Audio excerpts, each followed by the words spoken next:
Hello दोस्तों, आज मैं डॉक्टर आर एस अग्रवाल के सर्किल चैप्टर यानी ब्रिज चैप्टर यानी चैप्टर नंबर 38 के कुछ इम्पोर्टेंट पॉइंट को बताते हैं। उसके बाद हम इसके प्रश्नावली को हल करेंगे। तो चलते हैं, समझते हैं कि ब्रीथ क्या होता है। सबसे पहले हम ये समझते हैं कि ब्रीथ होता क्या है। देखिए, ब्रीथ एक समतल आकृति है। ठीक, ब्रीथ एक समतल आकृति है। ठीक, जो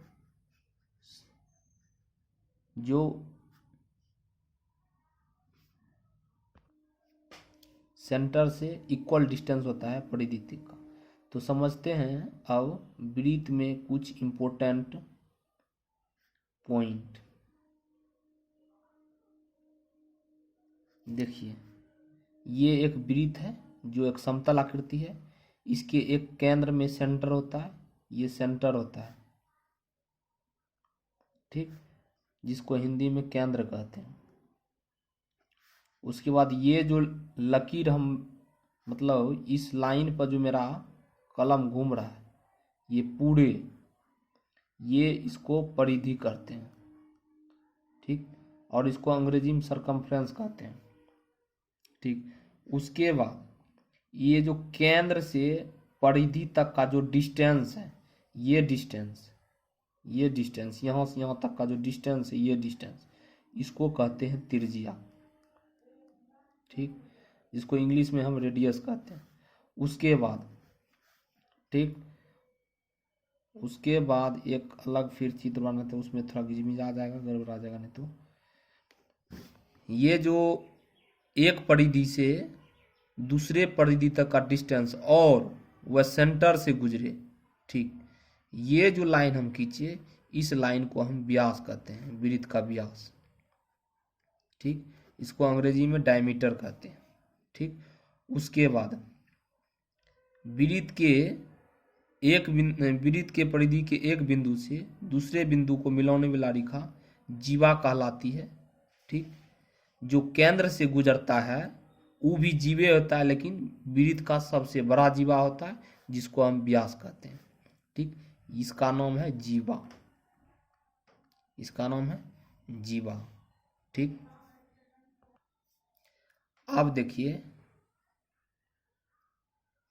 वृत्त के अंदर अगर कोई बिंदु रहेगा, यानी वृत्त का जो ये अंदर वाला भाग है, इसको कहते हैं आंतरिक भाग, इसको कहते हैं आंतरिक भाग।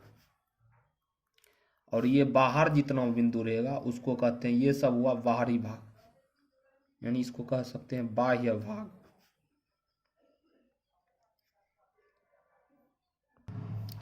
अब देखिए, थोड़ा चाप के बारे में समझते हैं।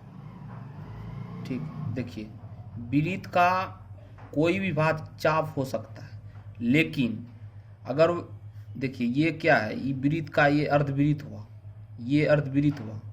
ठीक, ये भी एक तरह का चाप ही है, लेकिन इसमें बता गया कि अगर वृत्त के अर्धवृत्त से चाप छोटा हो, सपोज दैट ये चाप यहाँ से ये, तो इसको हम लघु चाप कहते हैं। अगर अर्धवृत्त से छोटा चाप हो यानी लघु चाप, अगर अर्धवृत्त से बड़ा चाप हो यानी ये ऊपर वाला चाप, ये चाप, इसको हम दीर्घवृत्त चाप कहते हैं। इसको छोड़ के यानी ये जो पूरा पोर्शन हुआ, ये पूरा पोर्शन, ये पूरा पोर्शन, ये हो गया दीर्घ चाप, इसको कहते हैं दीर्घ चाप, सॉरी दीर्घ चाप। अब थोड़ा वृत्त खंड के बारे में समझते हैं। ये जो हम फिगर में बना रहे हैं, ये जो भाग हुआ, ये भाग वृत्त खंड हुआ, लेकिन ये कौन वृत्त खंड हुआ? यह लघु वृत्त खंड हुआ, लघु वृत्त खंड। इस तरह का अगर फिगर कोई सर्कल के अंदर बने तो ये वृत्त खंड होता है। और ये जो इसके बाद ये जो भाग बचा, ये भाग, ये सब हो गया दीर्घ वृत्त खंड, दीर्घ वृत्त खंड। और वृत्त खंड को इंग्लिश में सिगमेंट कहते हैं, सिगमेंट। अब थोड़ा चक्रीय चतुर्भुज के बारे में समझ लेते हैं। चक्रीय चतुर्भुज किसको कहते हैं? चक्रीय चतुर्भुज किसको कहते हैं? देखिए ये जो चक्रीय चतुर्भुज है ये वृत्त के अंदर बना होता है, यानी इसको कह सकते हैं कि वैसा चतुर्भुज जिसका चारों शीर्ष एक सर्कल को यानी एक वृत्त को टच करे। कोई भी इसका जो शीर्ष है ये शीर्ष एक वृत्त के यानी स्पर्श करे, यानी परिधि को स्पर्श करे। तो ये जो चतुर्भुज हुआ इसको हम कहते हैं चक्रीय चतुर्भुज। इस सब का जरूरत आगे है, जब हम एक्सरसाइज बनाएंगे तब उस वक्त इसका जरूरत है। ये सब पॉइंट को थोड़ा ध्यान में रखना। ये हो गया वृत्त के केंद्र और ये हो गया चक्रीय चतुर्भुज। अब थोड़ा वृत्त पर आधारित कुछ प्रमेय को समझते हैं, जिसकी सहायता से हम एक्सरसाइज में जो सवाल आएगा उसको हम बना सकते हैं। देखिए वृत्त पर आधारित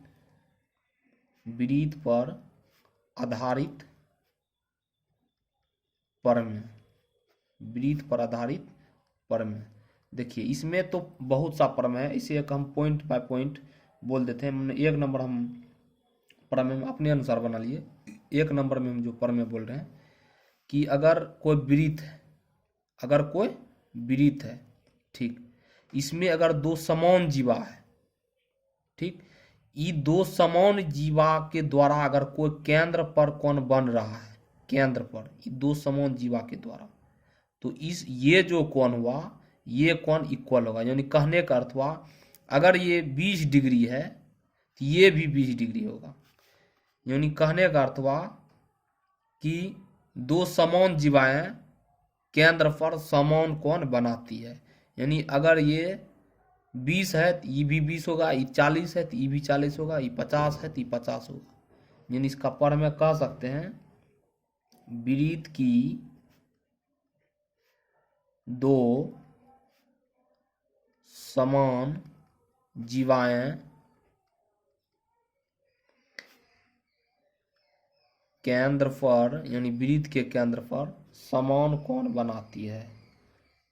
समान यानी बराबर कोण बनाती है, ठीक। इस सब प्रमेय को थोड़ा ध्यान में रखना का है, इसका एक्सरसाइज में बहुत जरूरी है। अब देखिए इसी स्टेटमेंट का एक दूसरा स्टेटमेंट है, इसी पर में आधारित एक दूसरा स्टेटमेंट है। क्या स्टेटमेंट है कि अगर एक वृत्त है, ऐसे समझिए एक वृत्त है, ठीक, यदि केंद्र पर एक समान कोण बन रहा है, सपोज दैट मान लिया जाए ये 40 डिग्री बन रहा है, ये भी 40 डिग्री बन रहा है, तो इसके द्वारा जो जीवा निर्मित होगा ये दोनों जीवा आपस में इक्वल होगा। यानी ये दोनों जीवा आपस में इक्वल होगा। यानी कहने का अर्थ हुआ अगर केंद्र पर कोण एक समान है तो इसका जो जीवा बनेगा ये भी जीवा का जो लंबाई होगा एक समान होगा। यानी इस प्रमेय का एक उल्टा कहिए इसको, ठीक। इसमें लिखने का जरूरत नहीं है, इसका हम उल्टा है, यानी ऊपर वाला का उल्टा है, उल्टा ऊपर का हम समझ। देखिए इसमें की कर रहा था कि दो समान जीवाएं केंद्र पर समान कोण बनाती हैं, लेकिन इसका उल्टा है कि अगर केंद्र पर का कोण एक समान हो तो उसके द्वारा जो जीवा का निर्माण होगा वो इक्वल होगा, यानी बराबर होगा। अब थोड़ा तीसरा प्रमेय को ध्यान देते। एक हम नंबरिंग कर दिए, सब विदित का है, कोई जरूरी नहीं कि एक नंबर में है 2 नंबर, एक नंबरिंग करके हम समझ रहे। अब देखिए एक इसमें की प्रमेय है, एक कोई सर्कल है, ठीक, अगर कोई एक जीवा है इसमें, ठीक, अगर केंद्र से अगर जीवा पर लंब डाला जाए या एक रेखा खींची जाए तो ये जो जीवा है तो ये जीवा दो समान यानी भाग में कट जाएगा। यानी इसका जो इक्वल होगा, यानी ये और ये भाग आपस में इक्वल होगा। अगर केंद्र से जीवा पर हम लंब डालेंगे तो ये 90 होगा और ये भाग यहाँ से यहाँ तक और उसके बाद यहाँ से ये भाग दोनों इक्वल होगा आपस में। यानी इसको ऐसे कह सकते हैं, ठीक,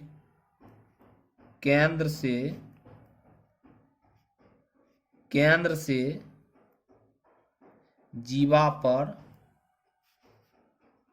डाला गया लंब जीवा को दो बराबर भाग में विभाजित करता है। विभाजित करता है। ठीक, इस वीडियो में हम 3 ही प्रमेय को चर्चा कर पाए और अगला जो हम एक वीडियो बनाएंगे उस पे लमसम इस पे 5-6 गो यानी 5 से 6 प्रमेय और थोड़ा डिस्कस कर देंगे। उसके बाद उससे जो अगला वीडियो होगा उसमें हम प्रश्नावली को हल करेंगे।